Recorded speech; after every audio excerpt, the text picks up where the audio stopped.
To check out all our products, go to musicnomadcare.com.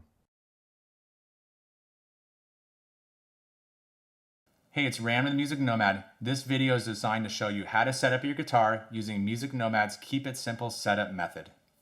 The KISS process uses our precision gauges and tools combined with step-by-step general guidelines anybody can follow and set up their guitar to play and sound great. To get the job done right, you will need our 6-piece precision gauge set that includes a truss rod gauge and pick capo, string action gauge, radius gauge set, nut height gauge, and a 24-page instructional booklet. All of these uniquely designed to make the process much easier and precise than other gauges out there. The 3 Music Nomad tool sets are a 26-piece Guitar Tech screwdriver and wrench set, 11-piece truss rod wrench set, and a diamond-coated nut file set. With these 4 kits, you are able to set up most all guitar and basses out there. Before you get started on your setup, there are some pre-setup steps you should do. Remove all your strings with the Music Nomad grip cutter. With the strings now off, and with the Music Nomad radius gauge, measure and make a note of the fretboard radius, as you will need this info when you measure the string radius in the setup process. Tighten all screws, including the tuning machine bushings, with Music Nomad's Guitar Tech tool set. Polish your frets with Music Nomad's Fine Fret Polish. Clean and condition the fretboard with Music Nomad's F1 oil. Clean the body and neck with Music Nomad cleaners. Finally, put new strings on with Music Nomad's grip winder. Okay, now you're ready to start the setup, featuring our talented guest guitar tech who will lead you through the process. Have fun. Hi, I'm Jeff Luttrell, owner of San Francisco Guitar Works and Sonoma County Guitar Works, here today to set up this beautiful Paul Reed Smith McCarty 594 using the Music Nomad Keep It Simple setup method. With the goal of making setups accessible to everyone, my collaboration with Music Nomad has created a simple setup process to help you make your guitar play and sound great. Let's get started. So the first thing, let's look at the flow of the steps that we're going to cover in this setup process. The first thing that we're going to do on this instrument is we're going to measure and set our neck relief. So we'll measure the relief at the 6th fret and then we'll adjust our truss rod to set the correct amount of relief in the neck. The next thing that we'll do on this guitar, as it is a fixed bridge, we will set our bridge radius. So using nut files, we will set our bridge radius to match the radius of the fretboard. The next step after that will be to set our action height using the thumb wheels underneath the bridge to raise or lower the bridge to set the action to our specified height for this type of guitar. After we've got our bridge setup done, we'll move back up to this end of the neck and measure and adjust the height of the strings at the 1st fret using nut files, the nut height gauge, and cutting our nut slots correctly for the size of string that we're using. After we've cut the nut slot, we will set our intonation at the bridge, adjusting our saddles back and forth in the bridge to allow the fretted notes to play in tune with the open string. And last but not least, once we've done all that, checked our playability, we will adjust our pickup heights for even output between the bridge and the neck pickup. So I know that you've gone over your instrument as Rand explained during the pre-setup process. So you've cleaned your instrument, you've put new strings on it, you've measured your fretboard radius, and you're ready to move into the setup. I've measured the fretboard radius on this instrument. It is a 10-inch radius, which is very common on Paul Reed Smith. And another thing, I wanted to make sure is that your guitar is in tune, because you want to have the proper amount of string tension on the neck before you do the setup. If your strings, if it's a little bit sharp or a little bit flat, it's not going to be that big of a deal. But if you have it wildly out of tune, the neck relief particularly will change because of the difference in string tension if the strings are overly tight or not tight enough. The first thing I'm going to do on this is measure our neck relief.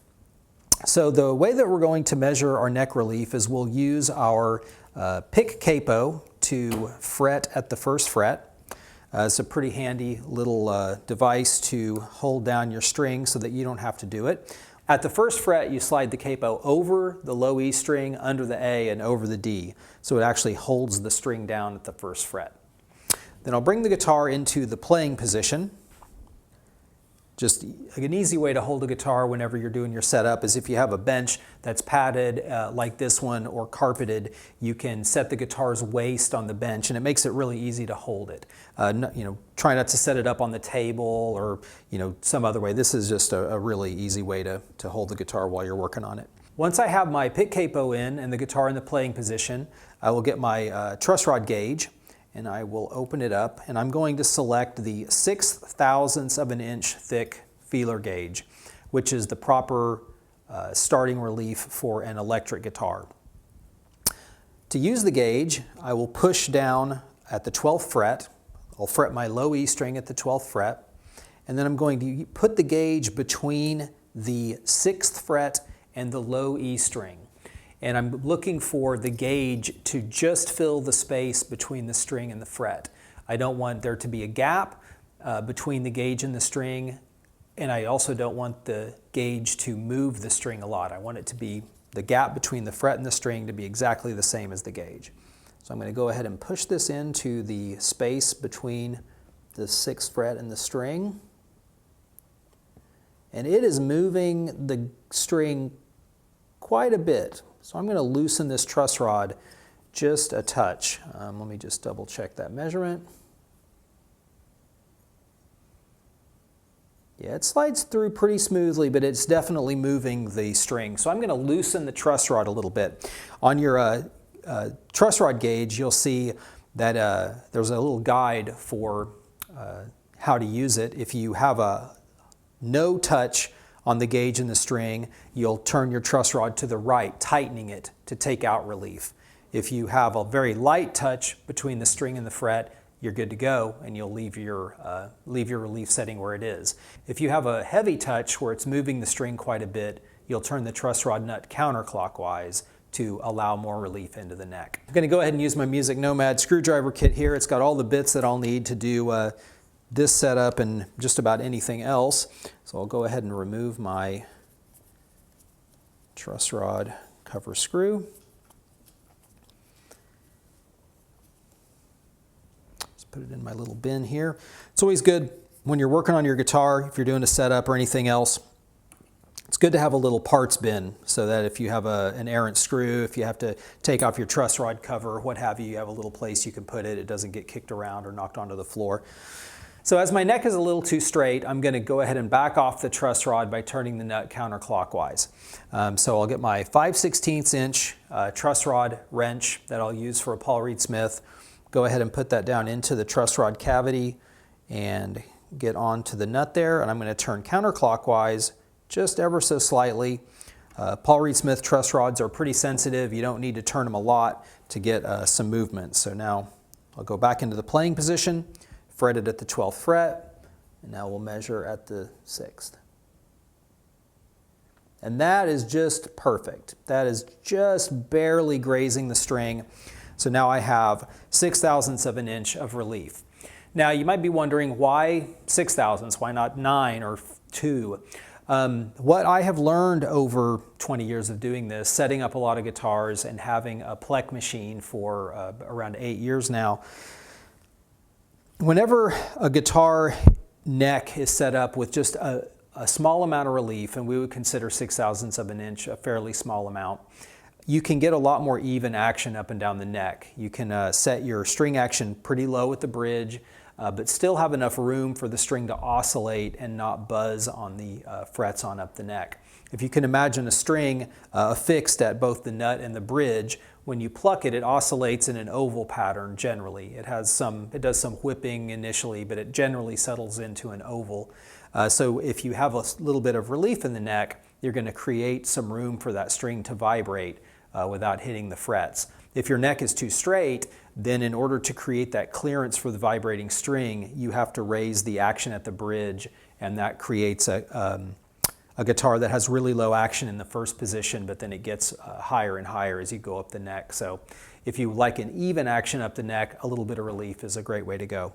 So now I've got my truss rod set correctly, and I'm going to go ahead and just leave my truss rod cover off until I get finished with the setup. You know, I might find if it's a little buzzy down low, I might need to add a little more relief, or if I feel like the action's a bit stiff, maybe I'll take 1/1000 of an inch out out of the relief, but I'll just leave the truss rod cover off until I know I'm finished. So having set the relief, we'll move into the bridge radius. On a fixed radius bridge, the first thing that you're going to do is you're going to measure your bridge radius and see if it matches what your fretboard radius is. This guitar should have a 10-inch bridge radius due to the fact that we have a 10-inch fretboard radius. I'm going to take a quick look and see what we've got. This is pretty close. The D and the G string are low, but it's touching the E, A, B, and E. So a fixed radius bridge is a little tricky to get set correctly. You have to file the saddles using nut files, just like you would file nut slots. But you have to use the gauge to determine how much material to take off what string. You have to look carefully to see if you have a gap between the string and the gauge itself. If you have trouble seeing that, what you can do is you can set the gauge on the strings very lightly, and then you can push the gauge up and down just very, very lightly, and you can see what strings are moving and what strings are not. And then lastly, if you're still having trouble, set the gauge on very lightly and pluck the strings. So you can hear the E, the A buzzing, the D and G are not, because they're too low, and then my B and my E are buzzing on the gauge. So I'm going to need to cut down the slots for the E, A, B, and E to make that radius a little bit rounder. So what I usually do whenever I'm cutting the slots on a fixed radius bridge is I'll turn the guitar around like so, because I like to be able to see above the bridge to make sure that I'm cutting the slots straight with the string pull and not cutting at any weird angle. And I also can make sure that I'm cutting straight down and I'm not cutting at an angle to the left or to the right. That will change your string spacing. So I have we're setting this guitar up with a set of 10s, and I've got my set of 10 gauge nut files here. And these are the new MusicNomad diamond coated files, and these things are super sweet. I've used every type of file that is available, and these by far cut smoother and a lot more evenly than any file that I've used. And I really like the form factor. You can use them in the handle. They're very comfortable, or if you like, you can pop the file out and just hold it. I mean, sometimes I just use it with just the file itself and don't even use the handle. So you have a couple of different ways that you can use them, but they're really great. Whenever you're selecting a file set for your guitar or bass, you want to make sure that your files are the same size as the string that you're cutting for, or slightly larger. 3 to 4/1000 of an inch is about as much bigger as I would want to go. Otherwise, the slot starts getting a little bit sloppy. But you just want to make sure that the file is at least as big as the string you're cutting for. So I'm going to grab my 46 file to cut down this low E string. Whenever you're cutting a saddle on a fixed bridge, you want to make sure that you don't, and it's the same with the nut, just at the other end, you want to make sure you don't cut with such an extreme angle that you nick the back of the bridge. You want to always make sure that you leave enough clearance that you don't hit the nickel plating behind the saddle. It's just really sloppy, so don't do that.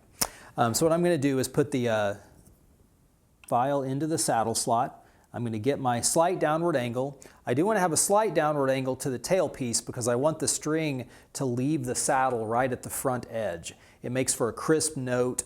If you have a saddle where the slot is flat or even falls off a little bit to the front, you can get a sitaring sound that can sound like fret buzz, but it's really a buzz at the saddle. So I'm going to always make sure that I'm cutting at a downward angle towards the tailpiece.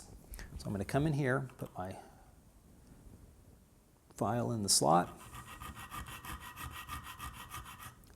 I'm going to go ahead and just give that a little cut, and I'm going to remeasure.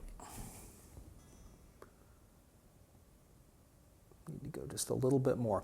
And since my E and my A are both touching evenly, I'm going to cut those slots together. I'm going to cut the E a little bit and the A a little bit to bring them both down, because I know that they both do need to come down.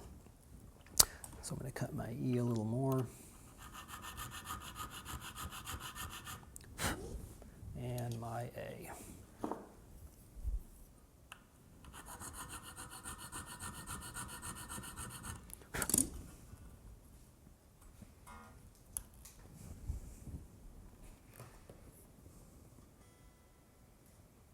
All right, that's better. I need to go a little more on my low E, but my gauge is just about hitting my D string now.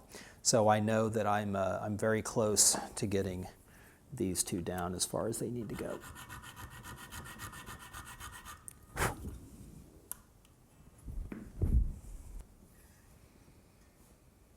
All right, that looks good.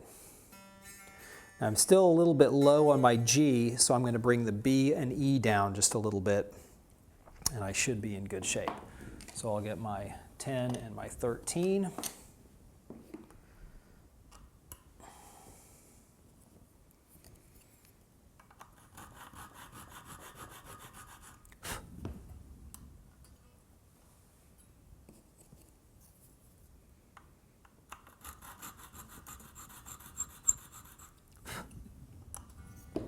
Actually, that high E needs to come down just a touch.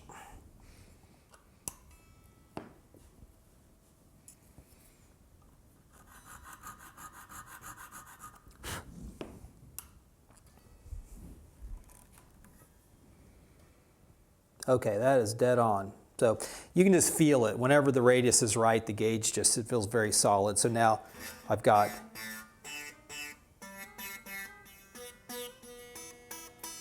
all 6 strings are hitting the gauge, and I can just tell by looking at it that we're right on the money there. So now I've got my bridge radius set. So the reason that we want to match our bridge radius to our neck radius is that it makes the playability across the fretboard very even.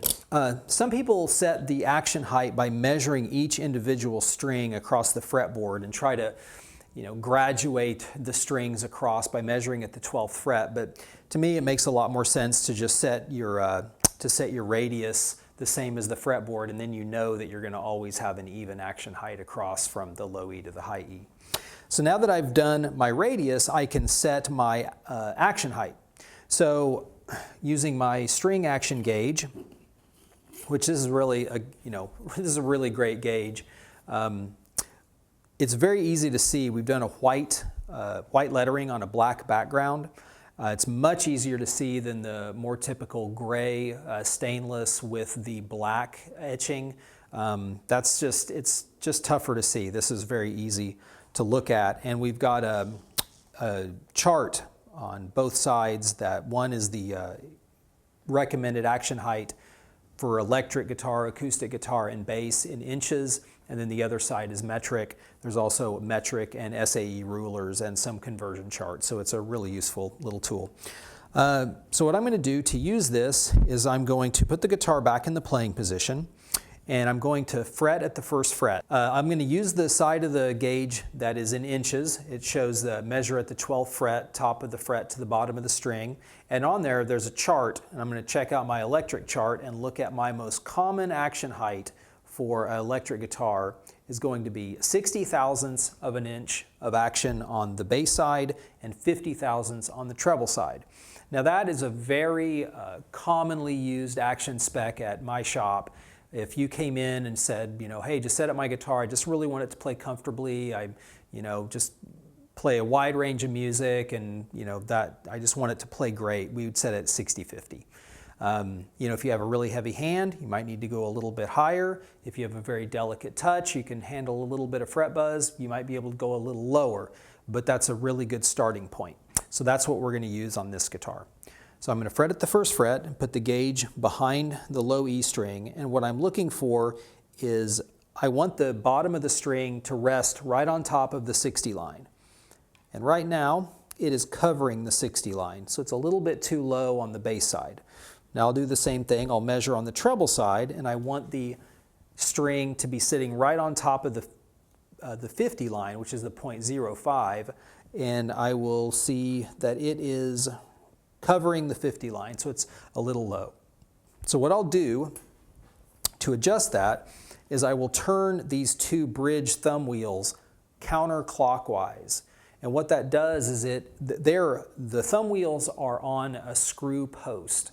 So when you turn them counterclockwise, you're basically unscrewing them, and they're going to lift up the post and they're going to raise the bridge. If you turn them to the right, clockwise, you're going to drive them down the post and it's going to let the bridge drop and lower the action. But I want to raise the action, so I'm going to turn them counterclockwise just a little bit. Probably won't need more than about a half a turn on each.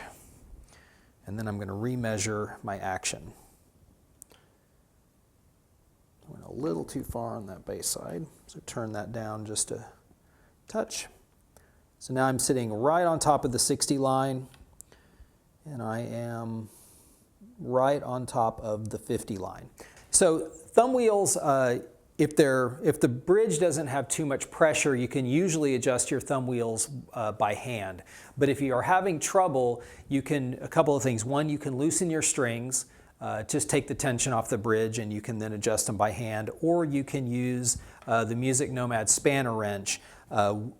If you put it on in one direction, you can use it to adjust counterclockwise, and if you put it on in the other direction, you can use it to adjust clockwise.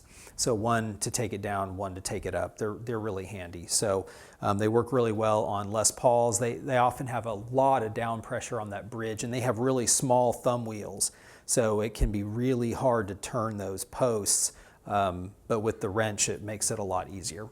So now I've got my action set. I'm going to tune back to pitch because I have I've done my filing on the saddles and I have raised the action. So I want to make sure that I'm still in tune. Okay. So having set the action, got it back in tune, you can just give it a play. Make sure that you're playing cleanly everywhere. Basically, you're going to be listening for fret rattle. If you do a lot of bending, you're going to want to bend in the upper registers and make sure that it bends cleanly. This bends super clean at 50 thou, so that's, the fretwork on this guitar is really good. If you have a modern Fender or a guitar with a little bit rounder radius, it's really imperative that your fretwork is accurate in order to be able to play with this low of action without fretting out when you're bending. So just if you get your action set to spec, and then you find that you have you're fretting out in certain areas, you may have some fret imperfections and might need to have some fret work done. All right, so now I've got my relief setting done, set at 6/1000ths of an inch. I've set my bridge radius to 10, which matches my fretboard radius, and I've set my action at my bridge to 60 thousandths on the bass side and 50 thousandths on the treble side, which is just a good, standard, comfortable action for an electric guitar. So now that I've got all that set, I'm going to move into measuring the nut height and cutting the slots correctly. In order to do that, I'm going to need a couple of different gauges. I'm going to need my nut height gauge, which is very similar to the relief gauge. It's a series of feeler gauges. These are really cool. They have only the sizes that you need. If you buy some at the hardware store, they've got a lot more than you're ever going to use, and they're all covered in oil, so they're kind of a hassle to use. But these are very clearly marked, not only in the thickness, but also in the string that you'll use it for and what type of instrument it'll be used for. It has some instruction on the handle about how to use the gauge. If you put the gauge between the string and the first fret, and the gauge touches both the string and the fret, then you won't need to do any filing on the nut slot. If there's a space, then you will file the nut slot. So we'll get into how to use this right now. I'm going to use the same set of files that I used to file my bridge radius. The same rules apply as far as what size files you're going to use. You're going to make sure that you have files that are the same size as your strings or slightly bigger, just ever so slightly, maybe up to 3 or 4 thousandths of an inch.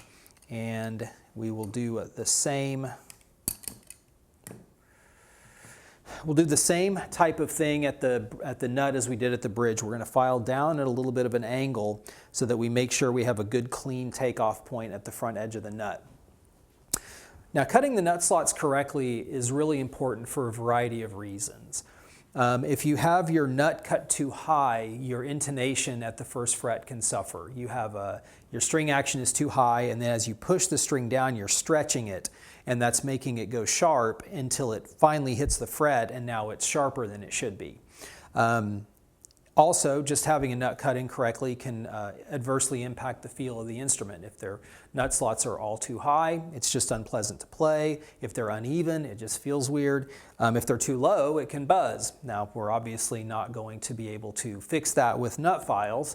You would need to either have a new nut made or make a new nut, or you need to fill the individual slots and recut them. So in order to measure my nut height, I'm going to put the guitar in the playing position, and then I'm going to get my nut height gauge. So for this guitar, we're going to use a 20/1000 of an inch gauge for the low E and the A string. Then we'll use an 18/1000 of an inch gauge for the D and the G, and then we'll use a 16 for the B and the high E. Now all that's clearly labeled on the gauge, so it's really easy to find, and it's really intuitive. So what we do is, just like measuring the relief, I'll take the gauge and I'll slide it between the fret and the string. Now I can see that I've got a gap between the fret and the string. So I can put the gauge between, and I can tap, and I can see and hear that I've got some space. Okay, so now we've measured our nut height at the first fret and found that it's a little high on the low E string. So I'm going to go ahead and tune down, and I'm going to take the string out of the nut slot. Now I'll grab my 46 file, and I'm going to come into I like to stand over the instrument so I can see down on the nut. You know, I've had some students, try to kind of go from the side. It's hard for me to do it that way. I like to be able to see from the top, because I can see that I'm filing in a straight line, that I don't have the file angled, and I can also see that I'm filing straight down and the file is not tilted and drifting the string spacing one direction or the other. So I'm going to go ahead and put the nut file in the slot, and I'm going to angle down a couple of degrees, and I'm just going to go ahead and make a little cut. Now, if you haven't done this before, really be careful. You can easily cut too low, but if you take it slow and are methodical and do the same thing every time, you should be able to get a feel for it pretty quickly. So now that I've taken a little material off, I will go ahead, put the string back in, retune, back in the playing position, and let's measure again. Still got a little gap there, so I'm going to want to go down a little more.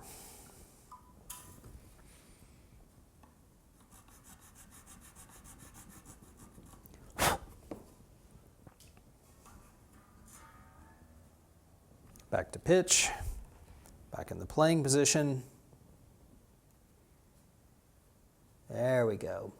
Now it's sliding in very nicely. I can feel just a tiny bit of drag on the gauge, but there is no gap there, and it's not noticeably moving the string, so I know I'm right at 20/1000 of an inch. There's a little bit of leeway built into these measurements. They're definitely low enough that the guitar is going to play very comfortably and play in tune, but if you accidentally go down a couple of thousandths of an inch and it's not buzzing, don't worry about it. There's a little bit of wiggle room there, but try to nail the measurements, but don't worry if you go a little low, you're probably still going to be okay. So now I'm going to go ahead and move into the A string. So I'm going to slide the gauge on over to the A, and I am definitely a little high on that A string. So I'm going to go ahead and put the guitar back down on the cradle cube, loosen my A string, get my 36 file here, back in the slot, and then back to pitch, back in the playing position, and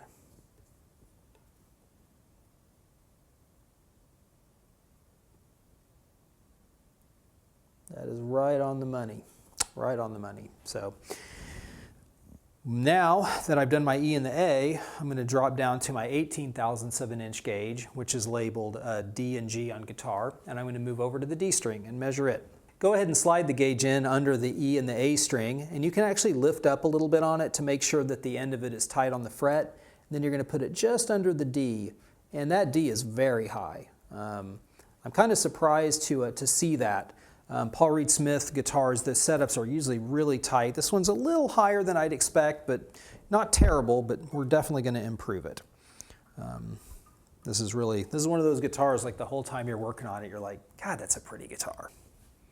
Come in.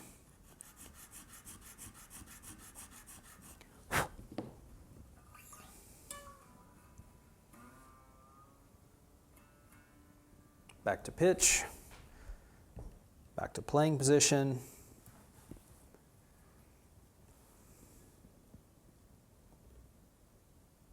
That's closer. It's about half as far as I needed to go.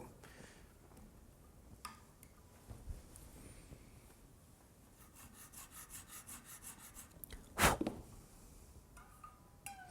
when I'm filing, I'm trying to keep a constant angle. Every time I go in and cut, I'm trying to keep the file at the same angle. I see that really commonly in my classes. A student will be cutting at a little bit too severe of an angle, and they'll say, hey, man, Jeff, I've been cutting and cutting, and I'm not, this nut is not lowering at all. And that's because what they're doing is they're cutting the back edge of the slot off. They're not really cutting the front.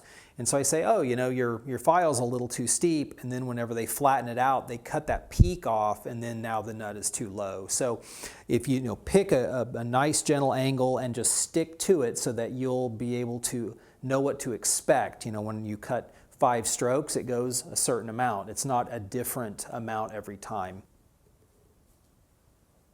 And that is right on the money. So now I will come in from the treble side, and I'll come in under the G, and we got a pretty good amount of space there.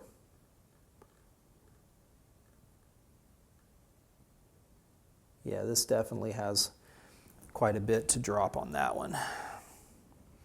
So I'm just going to pop that out of the slot, get my 17.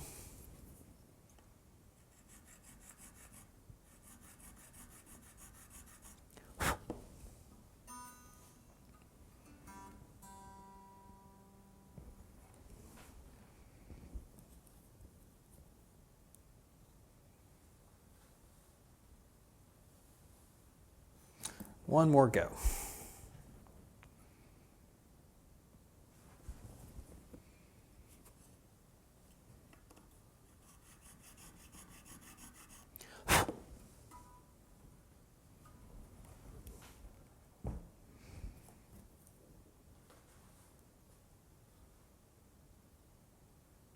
That looks good. Just slides under the string, but no visible movement above the gauge.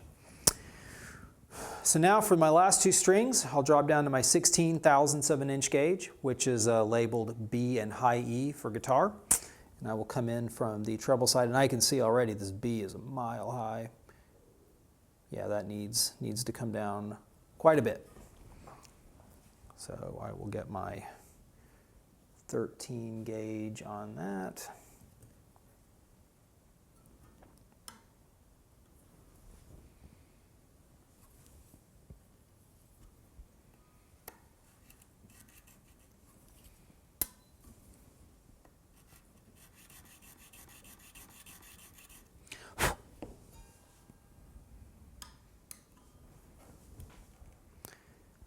Back in the playing position, back under the strings.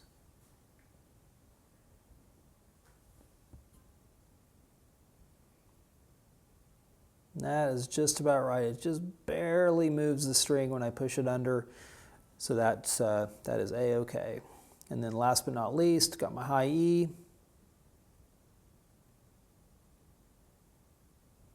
That's actually looking really good. So now I can go ahead and make sure that I'm in tune.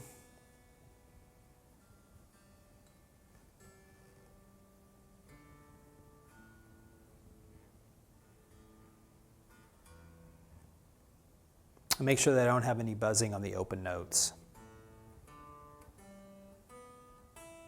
Everything sounds nice. So now we've set our neck relief. We've set our bridge radius. we've set our action height, and we've cut our nut slots to their correct depth to achieve the proper string action at the first fret. So now that we've gone through all that, we'll go ahead and we'll do our intonation. So intonation is what makes the guitar, the fretted notes play in tune with the open string. And to achieve proper intonation, we have what's called compensation, which is the movement of the saddle forward and backward to adjust the scale length to compensate for the stretching of the string as you push it down to the fret. So as you're pushing your string down to the fret, it's bending, just like if you're bending a note. And so as that's raising the tension, if you had no compensation at your saddles, all your fretted notes would be sharp because of that stretching of the string. So in order to eliminate that sharpness at the fretted notes, we compensate by lengthening the scale to make those notes flatter as they get fretted. So the way that we'll do that is we'll get our open string in tune, perfectly in tune. This is where it matters a lot to have your strings accurately tuned. Then we'll fret at the 12th fret and at the 17th fret. And if our fretted notes are flat, we're going to move the saddle forward to shorten the scale. If our fretted notes are sharp, we will move the saddles back to lengthen the scale.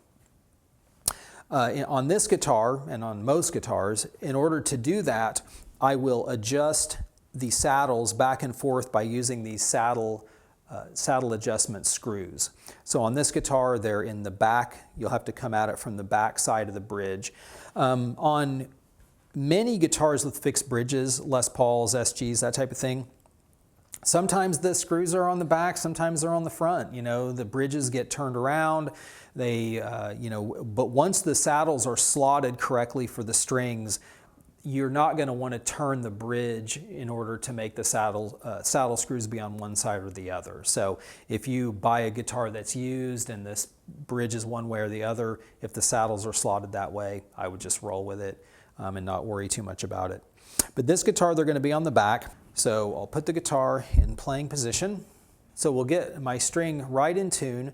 If you have a tuner that's a little bit finicky and it has a hard time really locking in on the note, one thing that you can do is put your guitar on both pickups, make sure your volumes are all the way up, and then turn down the tone knobs.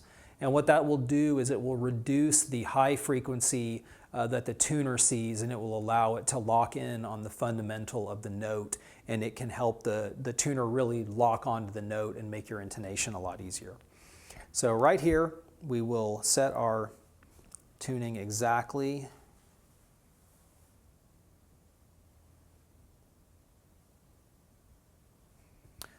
So there is an E right on the money. So I'm going to fret at the 12th fret, tiny bit flat, but not really enough to worry about, and the 17th fret. That's perfect. I mean, that's about as good as you could ever hope for. So I'm not going to move that. I'm going to move on to the A string. I'm going to go ahead and make sure it's tuned right to pitch. So here's our A, right on the money. That's perfect. And then our 17th, that is just perfect. Let's move over to our D.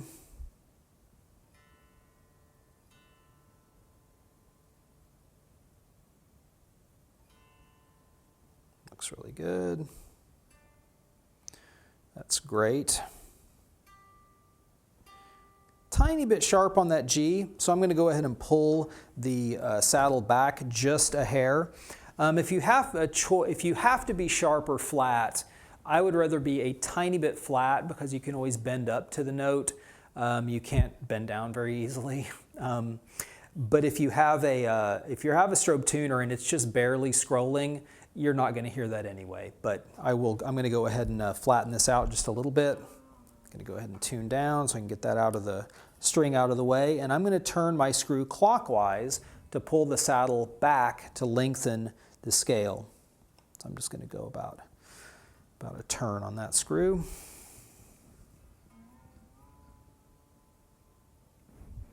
Get it back in tune.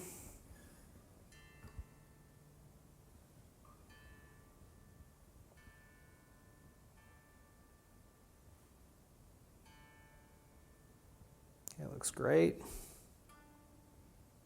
It's dead on the money. It's perfect.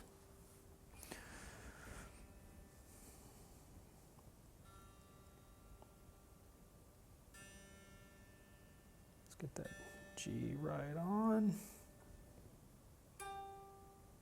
It's great. And then 17th, that's perfect. So they did a really good job of intonating this guitar at the factory. It's needs very little. If I could have left that D alone, you would have not ever heard that slight imperfection, but why not get it perfect? It's right on the money. It's about as good as you're going to hope for.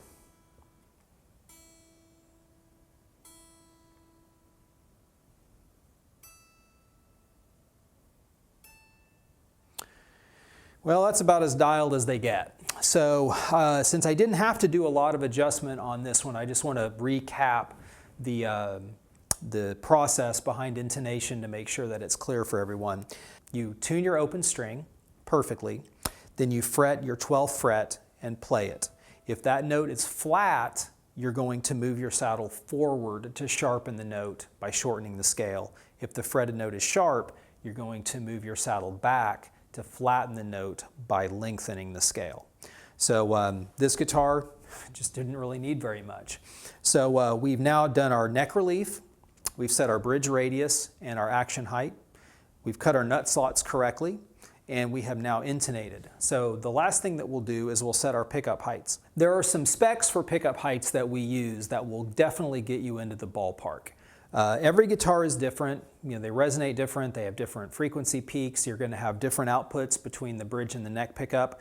And you know, definitely feel free to experiment beyond the specs that we give. If you feel like your pickup is too loud, lower it. If you feel like it's too quiet, raise it. You know, that's really that's all there is to it. The method that I use is I'll set the bridge pickup first and then I'll match the neck pickup to it. So I will go ahead and set my bridge pickup using my specs here in my setup booklet. You can go back to page 21 if you have the booklet. And for a humbucker guitar, we're going to use a 1/16 of an inch away from the strings on the treble pickup and 3/32 away on the bass pickup or bridge pickup, neck pickup, however you want to say it. So I'm going to set to a 1/16 of an inch on the bridge pickup. That's going to be fretted at the last fret. I'm going to use my pickup height ruler that I have here on the corner of the string action gauge to measure that pickup height. So fretted at the last fret, I'm well below a 1/16. It's much farther away. It's 3/32. Yeah, it's almost 1/8 of an inch. So I'm going to go ahead and raise that up a little bit. And we've got on this guitar, we've got Phillips screws. Anytime you're adjusting your humbucker adjustment screws, you want to be sure that you hold your screwdriver very securely. This guitar, Paul Reed Smith has been kind enough to have the screw heads recessed, so it's a little bit less prone to losing the screwdriver. Often Gibsons, especially the historic or traditional models, they'll have a flathead screw, which is authentic to the older guitars, but it is a little bit harder to keep the screwdriver in the screw head. So anytime you're using a humbucker adjusting screwdriver, go ahead and make sure that you hold the screwdriver very carefully in the screw, especially if it's a flat blade. I've seen more than one Les Paul come in with a ding on the top from somebody jumping out of the screw. So just be aware of that. It's not a big deal, but just another thing to think about. So I'm going to measure the pickup height. I'm going to set it to a 1/16 now. I'm pretty close. Raising it up was just about enough, but I'm going to go ahead and raise it just a hair more.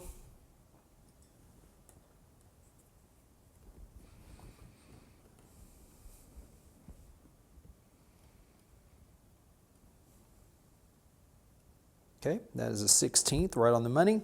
Then I'm going to go 3/32 on my neck pickup, drop it down just a little bit lower. The string has a larger excursion at the neck pickup, so it produces more output. So you usually want to have the neck pickup a little bit lower, and the neck pickup is usually wound a little bit cooler than the bridge pickup to help compensate for that as well. But they're almost always a little bit lower from the strings than the bridge pickup.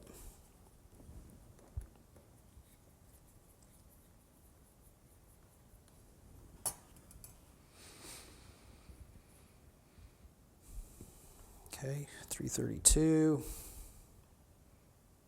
332. All right, so to get my actual adjustment by ear, I'll just plug in and give it a strum. So that's my bridge pickup. A lot more output on that neck pickup. So I'm going to lower the neck pickup down a little bit.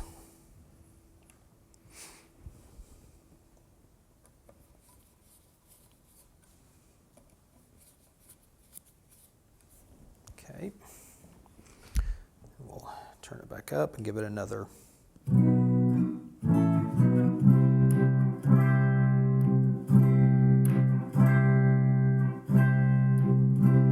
Still a little bit hot on that neck pickup. I'm going to bring it down just a touch more. And I think we'll be in pretty good shape.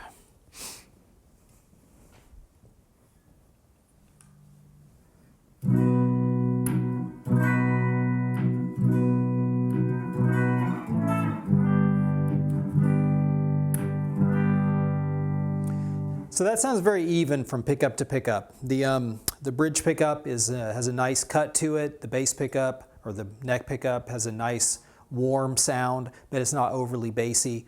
Occasionally you'll have a pickup that's either very bright or very bassy, and you can tilt it one way or the other to compensate for that. If you have a neck pickup that's really boomy, lower the bass side and bring up the treble side. Conversely, with a bridge pickup, if it's overly trebly, you can lower the treble side and bring up the bass, and you can compensate a little bit for that tendency to be boomy or too cutting. So now we have gone completely through this setup from neck relief, bridge radius and action, cutting the nut correctly, setting our intonation, and setting our pickup heights.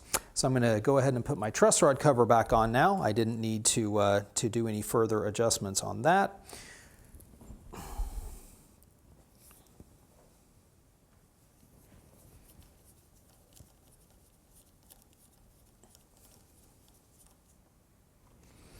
And this thing is ready to rock and roll. So I hope that you've enjoyed going through the Paul Reed Smith setup process. But yeah, all in all, the build quality of PRS are great. So you know, as you get into your setup on them, just follow the guidelines, and you'll come out with a guitar that really really plays and sounds great. So thanks a lot for watching the video, and good luck with your setup. For detailed videos on how to use each gauge during the setup process, please visit musicnomadcare.com for all our how-to videos.